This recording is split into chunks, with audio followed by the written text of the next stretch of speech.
Hello everyone, welcome to our channel study with D. तो केमिति अच्छ पिला माने, आशा करी तुमाने बहुत भलरे थिबो एवं तुमे तुमर सिटीर प्रिपरेशन को मध्य जोरसोर रे आगे नेउथिबो। तो देखो पिले, आजिर एही वीडियो रे आमे डिस्कशन करिबा 2018-19 मसिया रे आसीथिबा ओडिया ग्रामर रो सब क्वेश्चन गुडाक जहाँ तुम एग्जाम पाई हेल्पफुल हम।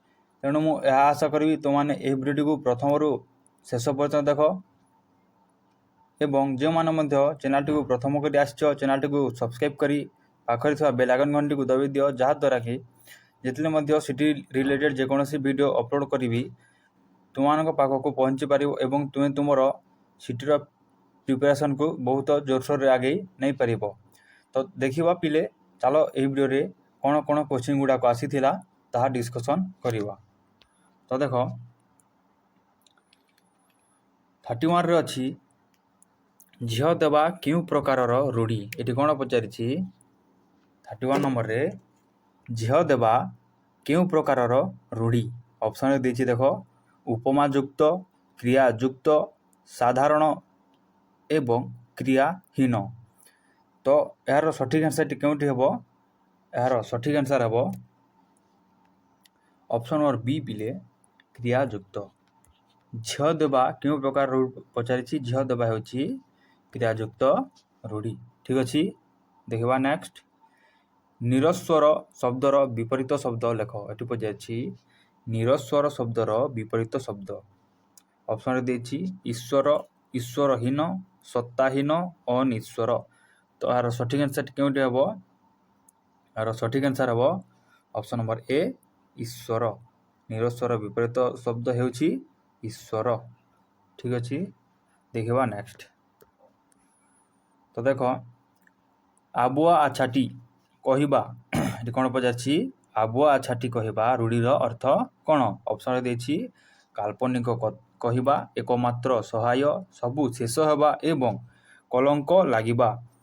तो यार सठिक आंसर टी केउठी हेबो, यार सठिक आंसर हेबो ऑप्शन नंबर ए काल्पनिक कथा कहवा। कौन पिले, आबुआ छाटी कहवार अर्थ होछि काल्पनिक कथा कहवा। नेक्स्ट देखिबा, देख मुख गह्वर रे सर्वोच्च स्थान भावे काहाकू ग्रहण करा जाय। एटी कौन पचारि मुख गह्वर सर्वोच्च स्थान भावे काहाकू ग्रहण करा जाय। ऑप्शन देछि मूर्धा, श्वासनली, ओष्ठ एवं दांत। तो यही ऑप्शन गुड़िक मध्य यार सठिक आंसर टी हेबो ऑप्शन नंबर ए मूर्धा पिले। कौन मूर्धा। चाउलरू भात होय, रेखांकित पदटी विशेष्य निर्णय कर। ये पचारि यही चाउलरू यार विशेष्य कौन हम। तो ऑप्शन देछि गुणवाचक, क्रियावाचक, जातिवाचक एवं वस्तुवाचक। तो यार सठिक आंसर टी हेबो ऑप्शन नंबर डी वस्तुवाचक। यही चाउलरू पिले गोटे होछि वस्तुवाचक। ठीक अच्छे, देखा नेक्स्ट। पंकज क्यों प्रकार शब्द, ये पचारि पंकज क्यों प्रकार शब्द। ऑप्शन देछि देख जटिल, यौगिक, जोगरूढ़ एवं रूढ़ी। तो यार सठिक आंसर टी केउठी हेबो, यार सठिक आंसर हेबो बोले ऑप्शन नंबर सी जोगरूढ़। पंकज जोगरूढ़ प्रकार शब्द। ठीक अच्छे, आग को देखा दीर्घस्वर केतोटी मात्रा रे उच्चारित होए। ये कौन पचारि दीर्घस्वर केतोटी मात्रा रे उच्चारित होए। ऑप्शन देछि 4 मात्रा, 3 मात्रा, 2 मात्रा एवं 1 मात्रा। तो यार सठिक आंसर हम ऑप्शन नंबर सी 2 मात्रा। दीर्घस्वर 2 मात्रा रे उच्चारित हुए। देखिबा आगो बिले क्रियापद किपरि सृष्टि हुए। ये पचारि क्रियापद किपरि सृष्टि हुए। ऑप्शन देछि धातुरे प्रत्यय जोग कले, शब्दरे धातु, शब्दरे अव्यय एवं पदरे धातु। तो यही ऑप्शन गुड़िक मध्य यार सठिक आंसर टी केउठी हेबो, यार सठिक आंसर हेबो ऑप्शन नंबर ए ଧାତୁରେ ପ୍ରତ୍ୟୟ ଯୋଗ କଲେ। ଦେଖିବା ଆଗକୁ, ମୁଁ କାଲି ଯାତ୍ରା ଦେଖିଥିଲି। ଏ ବାକ୍ୟରେ କେଉଁଟି କର୍ମକାରକ ପଦ? ମୁଁ କାଲି ଯାତ୍ରା ଦେଖିଥିଲି ଏହି ବାକ୍ୟରେ କେଉଁଟି ହେଉଛି କର୍ମକାରକ ପଦ? ଅପସନ୍ ଦେଇଛି କାଲି, ମୁଁ, ଦେଖିଥିଲି ଏବଂ ଯାତ୍ରା। ତ ଏହାର ସଠିକ୍ ଆନ୍ସର୍ କେଉଁଟି ହେବ? ଏହାର ସଠିକ୍ ଆନ୍ସର୍ ହେବ ବୋଲି ଅପସନ୍ ନମ୍ବର ସି, ଦେଖିଥିଲି। ଦେଖିଥିଲି ଗୋଟିଏ କର୍ମ ବିଲେ, ତ ଏହା ହେଉଛି କର୍ମକାରକ ପଦ। ନେକ୍ସଟ ଦେଖିବା, ଶ୍ରଦ୍ଧାବାନ କେଉଁ ପର୍ଯ୍ୟାୟର ପଦ? ଏଠି କ'ଣ ପଚାରିଛି? ଶ୍ରଦ୍ଧାବାନ କେଉଁ ପର୍ଯ୍ୟାୟର ପଦ? ଅପସନ୍ ଦେଇଛି ତଦ୍ଧିତ, କୃଦନ୍ତ, କ୍ରିୟା ଏବଂ କାରକ। ତ ଏହାର ସଠିକ୍ ଆନ୍ସର୍ଟି ହେବ ଅପସନ୍ ନମ୍ବର ଏ, ତଦ୍ଧିତ। ନେକ୍ସଟ ଦେଖିବା, କେଉଁ ବର୍ଗର ବର୍ଣ୍ଣ ସହିତ ମିଳିତ ହେଲେ ନ ଅଣ ହୁଏ? ଏଠି ପଚାରିଛି ପିଲା, ଦେଖ, କେଉଁ ବର୍ଗର ବର୍ଣ୍ଣ ସହିତ ମିଳିତ ହେଲେ ନ ପିଲେ, ନରେ ଅଛି ହଳନ୍ତ, ନ ଅଣ ହୁଏ? ଅପସନ୍ ଦେଇଛି କ, ପ, ତ ଏବଂ ଟ। ତ ଏହି ଅପସନ୍ ଗୁଡ଼ିକ ମଧ୍ୟରୁ ସଠିକ୍ ଆନ୍ସର୍ଟି କେଉଁଟି ହେବ? ସଠିକ୍ ଆନ୍ସର୍ ହେବ ପିଲେ ଅପସନ୍ ନମ୍ବର ଡି, ଟ। ଠିକ୍ ଅଛି, ଟ। ଦେଖିବା ନେକ୍ସଟ, ଦୁଃସାଧ୍ୟ ଶବ୍ଦରେ ଦୁର୍ ଉପସର୍ଗ କେଉଁ ଅର୍ଥରେ ବ୍ୟବହୃତ ହୋଇଛି? ଏଠି ପଚାରିଛି ଦୁଃସାଧ୍ୟ ଶବ୍ଦରେ ଏହି ଦୁର୍ ଉପସର୍ଗ କେଉଁ ଅର୍ଥରେ ବ୍ୟବହୃତ ହୋଇଛି? ଅପସନ୍ ଦେଇଛି ମନ୍ଦ, ଭୂଷଣ, ସଦୃଶ ଏବଂ ବିଶେଷ। ତ ଏହାର ସଠିକ୍ ଆନ୍ସର୍ଟି କେଉଁଟି ହେବ? ଏହାର ସଠିକ୍ ଆନ୍ସର୍ ହେବ ଅପସନ୍ ନମ୍ବର ଏ, ମନ୍ଦ। କ'ଣ? ମନ୍ଦ। ଆଗକୁ ଦେଖିବା, ବିଜ୍ଞାନ ଶବ୍ଦରେ ବି ଉପସର୍ଗ କେଉଁ ଅର୍ଥରେ ବ୍ୟବହୃତ? ଏଠି ପଚାରିଛି ବିଜ୍ଞାନ ଶବ୍ଦରେ ଏହି ବି ଉପସର୍ଗ କେଉଁ ଅର୍ଥରେ ବ୍ୟବହୃତ? ଅପସନ୍ ଦେଇଛି ଭିନ୍ନ, ବିଶେଷ, ବିହୀନ ଏବଂ ବିପରୀତ। ତ ଏହି ଅପସନ୍ ଗୁଡ଼ିକ ମଧ୍ୟରୁ ଏହାର ଠିକ୍ ଆନ୍ସର୍ ହେବ ଅପସନ୍ ନମ୍ବର ବି, ବିଶେଷ। କ'ଣ? ବିଶେଷ। ଆଗକୁ ଦେଖିବା ଚାଲ, ଆକୁଞ୍ଚନ ଶବ୍ଦର ବିପରୀତାର୍ଥବୋଧକ ଶବ୍ଦ ଲେଖ। ଏଠି ପଚାରିଛି ଆକୁଞ୍ଚନ ଶବ୍ଦର ବିପରୀତ ଅର୍ଥବୋଧକ ଶବ୍ଦ କେଉଁଟି ହେବ? ଅପସନ୍ ଦେଇଛି କିଞ୍ଚନ, କୁଞ୍ଚନିତ, ପ୍ରସାରଣ ଏବଂ ଅକିଞ୍ଚନ। ତ ଏହାର ସଠିକ୍ ଆନ୍ସର୍ଟି ହେବ ଅପସନ୍ ନମ୍ବର ସି, ପ୍ରସାରଣ। ନେକ୍ସଟ, ଯମ ଓ ସମୟ ଏ ଦୁଇ ଏକାର୍ଥବୋଧକ ଶବ୍ଦର ଏକ ପ୍ରତିଶବ୍ଦ ଲେଖ। ଏହି ଯମ ଓ ସମୟ ଏ ଦୁଇ ଏକାର୍ଥବୋଧକ ଶବ୍ଦର ଏକ ପ୍ରତିଶବ୍ଦ ଲେଖ ପଚାରିଛି ଏଠି। ଅପସନ୍ ଦେଇଛି ଦେଖ, କାଳ, କଳି, ଦ୍ୱାପର ଏବଂ ଜନ୍ମ। ତ ଏହାର ସଠିକ୍ ଆନ୍ସର୍ଟି କେଉଁଟି ହେବ? ଏହାର ସଠିକ୍ ଆନ୍ସର୍ ହେବ ଅପସନ୍ ନମ୍ବର ଏ, କାଳ। ଠିକ୍ ଅଛି, ଦେଖିବା ନେକ୍ସଟ। ତ ଏହା ଥିଲା ତୁମର 2018ରେ ଆସିଥିବା ବେଳେ ଓଡ଼ିଆ ଗ୍ରାମର 15ଟି କୋଶ୍ଚିନ୍। ବର୍ତ୍ତମାନ ଆମେ ଦେଖିବା 2019ରେ ଆସିଥିବା କୋଶ୍ଚିନ୍ ଗୁଡ଼ାକ। ତ ମୁଁ ତୁମମାନଙ୍କୁ କହିବି, ତୁମମାନେ ନେକ୍ସଟ ଭିଡ଼ିଓରେ କେଉଁ ବର୍ଷର କେଉଁ ସବଜେକ୍ଟ ଆଣିଲେ ତୁମମାନଙ୍କୁ ଭଲ ହେବ ତାହା ତୁମେ କମେଣ୍ଟ କର। ଦେଖିବା 2019ରେ ଆସିଥିବା ଓଡ଼ିଆ ଗ୍ରାମର କୋଶ୍ଚିନ୍ ଗୁଡ଼ାକ। ତ ଦେଖ, ଶବ୍ଦ ଯେଉଁଥିରୁ ଗଢ଼ା ହୁଏ ବ୍ୟାକରଣରେ ତାକୁ କ'ଣ କୁହାଯାଏ? ଏଠି ପଚାରିଛି ଶବ୍ଦ ଯେଉଁଥିରୁ ଗଢ଼ା ହୁଏ ବ୍ୟାକରଣରେ ତାକୁ କ'ଣ କୁହାଯାଏ? ଅପସନ୍ ଦେଇଛି ଧ୍ୱନି, ମାତ୍ରା, ପ୍ରକୃତି ଏବଂ ଧାତୁ। ତ ଏହାର ସଠିକ୍ ଆନ୍ସର୍ଟି ହେବ ଅପସନ୍ ନମ୍ବର ଡି, ଧାତୁ। କେଉଁଟି? ଧାତୁ। ନିମ୍ନଲିଖିତ ମଧ୍ୟରୁ କେଉଁଟି ଅଭିଜ୍ଞ ଶବ୍ଦର ବିପରୀତ ଶବ୍ଦ? ଏଠି ପଚାରିଛି ଏହି ଅପସନ୍ ଗୁଡ଼ିକ ମଧ୍ୟରୁ ଅଭିଜ୍ଞ ଶବ୍ଦର ବିପରୀତ ଶବ୍ଦ କେଉଁଟି? ଅପସନ୍ରେ ଦେଇଛି ବିଜ୍ଞ, ଅଭିଜ୍ଞ, ସୁବିଜ୍ଞ, ଅନଭିଜ୍ଞ। ତ ଏହାର ସଠିକ୍ ଆନ୍ସର୍ଟି କେଉଁଟି ହେବ? ଏହାର ସଠିକ୍ ଆନ୍ସର୍ ହେବ ଅପସନ୍ ନମ୍ବର ଡି, ଅନଭିଜ୍ଞ। ବୁଝିଲ? ଦେଖିବା ନେକ୍ସଟ। ତ ଦେଖ, ନିମ୍ନଲିଖିତ ଶବ୍ଦ ମଧ୍ୟରୁ ଭିନ୍ନ ଧର୍ମୀ ଶବ୍ଦକୁ ଚିହ୍ନଟ କର। ଏଠି ପଚାରିଛି ନିମ୍ନଲିଖିତ ଅର୍ଥାତ୍ ଏହି ଅପସନ୍ ଗୁଡ଼ିକରେ ଯେତେ ମଧ୍ୟ ଦେଇଛି ସେଥିମଧ୍ୟରୁ ଭିନ୍ନ ଧର୍ମୀ ଶବ୍ଦକୁ ଚିହ୍ନଟ କର। ଅପସନ୍ ଦେଇଛି ପଗଡ଼ି, ବର୍ଣ୍ଣ, ଜାତି ଏବଂ ଅକ୍ଷର। ତ ଏହାର ସଠିକ୍ ଆନ୍ସର୍ଟି କେଉଁଟି ହେବ? ଏହାର ସଠିକ୍ ଆନ୍ସର୍ ହେବ ଅପସନ୍ ନମ୍ବର ଏ, ପଗଡ଼ି। ନେକ୍ସଟ, ଆମ ଦେଶରେ ଅନେକ ଲୋକ କୁଲି ଖଟନ୍ତି।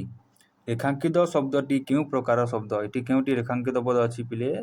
କୁଲିରେ ଅଛି, କୁଲି ହେଉଛି ରେଖାଙ୍କିତ ପଦ। ତ ଏହି କୁଲିଟି କେଉଁ ପ୍ରକାର ଶବ୍ଦ ଏହା ପଚାରିଛି। ଅପସନ୍ ଦେଇଛି ଆରବୀ, ପାର୍ସି, ପର୍ତ୍ତୁଗୀଜ ଏବଂ ତୁର୍କୀ।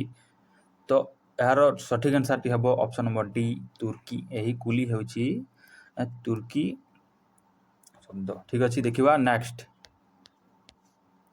ତ ଦେଖ ମର ଧାତୁର ସଂସ୍କୃତ ଧାତୁ କ'ଣ ହେବ? ଏହି ମର ଧାତୁର ପିଲେ ସଂସ୍କୃତ ଧାତୁ କ'ଣ ହେବ ଏଠି ପଚାରିଛି।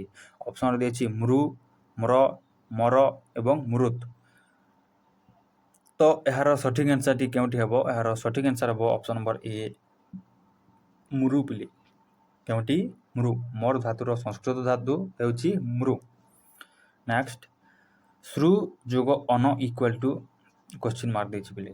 ସୃ ଯୋଗ ଅନ ଇକ୍ୱାଲ୍ ଟୁ କ'ଣ ହେବ? ଅପସନ୍ ଦେଇଛି ଶ୍ରାବଣ, ଶ୍ରବଣ, ଶ୍ରବଣ ଏବଂ ଶ୍ରବଣ, ଶ୍ରବଣ ଏବଂ ଶ୍ରବଣ ପିଲେ। ତ ଏହାର ସଠିକ୍ ଆନ୍ସର୍ଟି କେଉଁଠି ହେବ? ଏହାର ସଠିକ୍ ଆନ୍ସର୍ ହେବ ଅପସନ୍ ନମ୍ବର ଡି ଶ୍ରବଣ। ସୃ ଯୋଗ ଅନ ଇକ୍ୱାଲ୍ ଟୁ ଶ୍ରବଣ।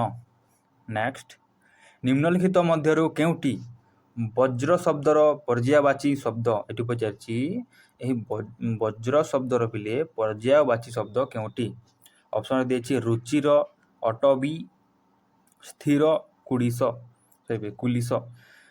ତ ଏହାର ସଠିକ୍ ଆନ୍ସର୍ଟି କେଉଁଠି ହେବ? ଏହାର ସଠିକ୍ ଆନ୍ସର୍ ହେବ ଅପସନ୍ ନମ୍ବର ଡି କୁଲିଶ। ଠିକ୍ ଅଛି, ଦେଖିବା ନେକ୍ସଟ। ଆଲୋକ ଏହା କି ପ୍ରକାର ବିଶେଷ୍ୟ ଉଲ୍ଲେଖ କର? ଏଠି ପଚାରିଛି ଆଲୋକ ଏହା କି ପ୍ରକାର ବିଶେଷ୍ୟ ଉଲ୍ଲେଖ କର? ଅପସନ୍ ଦେଇଛି ଅଗଣନୀୟ, ବସ୍ତୁବାଚକ, ନାମବାଚକ, ମନୋଗ୍ରାହ୍ୟ। ତ ଏହାର ସଠିକ୍ ଆନ୍ସର୍ଟି କେଉଁଠି ହେବ? ଏହାର ସଠିକ୍ ଆନ୍ସର୍ ହେବ ଅପସନ୍ ନମ୍ବର ଏ ଅଗଣନୀୟ। ନେକ୍ସଟ, ନିମ୍ନଲିଖିତ ମଧ୍ୟରୁ କେଉଁଟି ମୟୂର ଶବ୍ଦର ପର୍ଯ୍ୟାୟବାଚୀ ଶବ୍ଦ ନୁହେଁ? ଏଠି ପଚାରିଛି ଏହି ମୟୂର ଶବ୍ଦର ପର୍ଯ୍ୟାୟବାଚୀ ଶବ୍ଦ ନୁହେଁ। କେଉଁଥିରୁ? ଏହି ଅପସନ୍ ଗୁଡ଼ିକ ମଧ୍ୟରୁ କେଉଁଟି ମୟୂର ଶବ୍ଦର ପର୍ଯ୍ୟାୟବାଚୀ ଶବ୍ଦ ନୁହେଁ? ଅପସନ୍ ଦେଇଛି ଦେଖ କରି, କଳାପୀ, କେକି ଏବଂ ଶିଖି। ତ ଏହାର ସଠିକ୍ ଆନ୍ସର୍ଟି କେଉଁଠି ହେବ? ଏହାର ସଠିକ୍ ଆନ୍ସର୍ ହେବ ଅପସନ୍ ନମ୍ବର ଏ କରି। ମୟୂର ଶବ୍ଦର ପର୍ଯ୍ୟାୟବାଚୀ ଶବ୍ଦ ନୁହେଁ କରି। ନେକ୍ସଟ, ନିମ୍ନଲିଖିତ ଶବ୍ଦ ମଧ୍ୟରୁ କେଉଁଟି ବସ୍ତୁବାଚକ ବିଶେଷ୍ୟ ନୁହେଁ? ଏଠି ପଚାରିଛି ଏହି ଅପସନ୍ ଗୁଡ଼ିକ ମଧ୍ୟରୁ କେଉଁଟି ବିଲେ ବସ୍ତୁବାଚକ ବିଶେଷ୍ୟ ନୁହେଁ? ଅପସନ୍ରେ ଦେଇଛି ଦେଖ ଶାନ୍ତି, ପଥର, ରକ୍ତ ଏବଂ ଲୁହ। ତ ଏହାର ସଠିକ୍ ଆନ୍ସର୍ଟି କେଉଁଠି ହେବ? ଏହାର ସଠିକ୍ ଆନ୍ସର୍ ହେବ option number A Shanti. Next, ଋଣ କରି ଘିଅ ଖାଇବା ରୂଢ଼ିଟିର ଅର୍ଥ କ'ଣ? ଏହି ଋଣ କରି ଘିଅ ଖାଇବା ଏହି ରୂଢ଼ିର ଅର୍ଥ ପଚାରିଛି। ଅପସନ୍ ଦେଇଛି ଶକ୍ତି ବହିର୍ଭୂତ ଖର୍ଚ୍ଚ କରିବା, ଧନୀ ବ୍ୟକ୍ତି, ଘିଅ ଖାଇବା ଏବଂ ଋଣ କରିବା। ତ ଏହାର ସଠିକ୍ ଆନ୍ସର୍ ହେବ ଅପସନ୍ ନମ୍ବର ଏ ଶକ୍ତି ବହିର୍ଭୂତ ଖର୍ଚ୍ଚ କରିବା। ନେକ୍ସଟ, ଗୋଇଠା ମାରି ବିଷ୍ଣୁ ହେବା ପ୍ରବାଦଟିର ଅର୍ଥ କ'ଣ? ଏଠି ପଚାରିଛି ଗୋଇଠା ମାରି ବିଷ୍ଣୁ ହେବା ଏହାର ଅର୍ଥ ଏହି ପ୍ରବାଦଟିର ଅର୍ଥ କ'ଣ? ଅପସନ୍ରେ ଦେଇଛି ଅପମାନିତ କରି କ୍ଷମା ମାଗିବା, ଅପମାନିତ କରିବା, ସମ୍ମାନ କରିବା ଏବଂ ଭକ୍ତି କରିବା। ତ ଏହାର ସଠିକ୍ ଆନ୍ସର୍ଟି ହେବ ଅପସନ୍ ନମ୍ବର ଏ ଅପମାନିତ କରି କ୍ଷମା ମାଗିବା। ନେକ୍ସଟ, ଜଟାରୁ ବାବାଜୀ ଜଣାଗଲା ରେଖାଙ୍କିତ ଶବ୍ଦଟିରେ ରୁ କେଉଁ ବିଭକ୍ତି? ଅପସନ୍ ଦେଇଛି ଚତୁର୍ଥୀ, ଷଷ୍ଠୀ, ତୃତୀୟା ଏବଂ ପଞ୍ଚମୀ। ତ ଏହାର ସଠିକ୍ ଆନ୍ସର୍ ହେବ ଅପସନ୍ ନମ୍ବର ଡି ପଞ୍ଚମୀ। ନେକ୍ସଟ, ନିମ୍ନଲିଖିତ ଶବ୍ଦ ମଧ୍ୟରୁ ଭିନ୍ନଧର୍ମୀ ଶବ୍ଦଟିକୁ ଚିହ୍ନଟ କର। ଏଠି ପଚାରିଛି ଏହି ଅପସନ୍ ଗୁଡ଼ିକ ମଧ୍ୟରୁ କେଉଁଟି ହେଉଛି ଭିନ୍ନଧର୍ମୀ ଶବ୍ଦ? ଅପସନ୍ ଦେଇଛି ଧନରତ୍ନ, ଭଲ ମନ୍ଦ, ସୁଖ ଦୁଃଖ, କିଣା ବିକା। ତ ଏହାର ସଠିକ୍ ଆନ୍ସର୍ଟି ହେବ ଅପସନ୍ ନମ୍ବର ଏ ଧନରତ୍ନ। ନେକ୍ସଟ, ଦିନକୁ ଦିନ ରେଖାଙ୍କିତ ପଦଟିରେ କେଉଁ ବିଭକ୍ତି ଯୋଗ ହୋଇଛି? ଏହି ଦିନକୁ ଦିନ ଏଥିରେ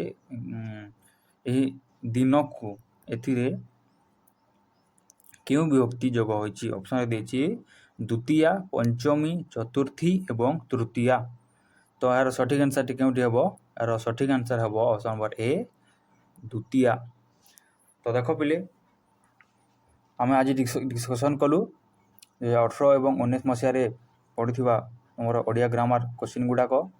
ମୁଁ ତୁମମାନଙ୍କ ପାଇଁ ନେକ୍ସଟ କ୍ଲାସ୍ରେ ଆଉ ଅନେକ କୋଶ୍ଚିନ୍ ଗୁଡ଼ାକ ଆଣିବି ଏଣୁ ତୁମମାନେ ଚ୍ୟାନେଲଟିକୁ ସବସ୍କ୍ରାଇବ୍ କରି ପାଖରେ ଥିବା ବେଲ୍ ଆଇକନ୍ ଘଣ୍ଟିକୁ ଦବାଇ ରଖ, ଯାହାଦ୍ୱାରା କି ଯେତେବେଳେ ମଧ୍ୟ ଭିଡ଼ିଓ ଅପଲୋଡ଼ କରିବି ତୁମମାନଙ୍କ ପାଖକୁ ନୋଟିଫିକେସନ୍ ପହଞ୍ଚି ପାରିବ ଏବଂ ତୁମେ ତୁମର ସିଟିର ପ୍ରିପାରେସନ୍